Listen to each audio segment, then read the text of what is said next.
টাঙ্গাইলের মধুপুর এবং গাজীপুরের 150 একর শালবন উদ্ধার করে হারিয়ে যাওয়া বন্যপ্রাণী সংরক্ষণের অভয়ারণ্য করা হবে বলে জানিয়েছেন বন ও পরিবেশ উপদেষ্টা সৈয়দা রিজওয়ানা হাসান। সোমবার আগারগাঁও বন বিভাগে বিশ্ব বন দিবসের আলোচনায় এই উপদেষ্টা জানান, উদ্ধার করা এই বনে ময়ূর এবং সাম্বার হরিণ ফিরিয়ে দেওয়ার উদ্যোগ নেওয়া হবে। একই সাথে প্রকৃতি থেকে হারিয়ে যাওয়া বিলুপ্ত প্রাণী সংরক্ষণেরও ব্যবস্থা নেওয়ার কথা জানালেন তিনি। সুন্দরবন ও বনাঞ্চলে আগুন লাগলে পূর্ব প্রস্তুতি নিতে হবে বলেও জানান সৈয়দা রিজওয়ানা। একই সাথে বন্য প্রাণীর প্রতি সদয় হওয়ার জন্য সকলের প্রতি আহ্বান জানান উপদেষ্টা।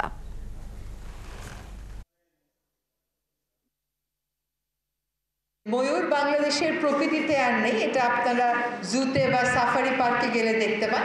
আমরা একটা প্রোটোকল ডেভেলপ করছি, যে প্রোটোকলের মাধ্যমে আমরা ময়ূরকে প্রকৃতিতে ফিরিয়ে দেব এবং একই সাথে আমরা দেখব যে সাম্বার হরিণকে ফিরিয়ে দেওয়া যায় কিনা, ওই কাজটাও আমরা শুরু করব।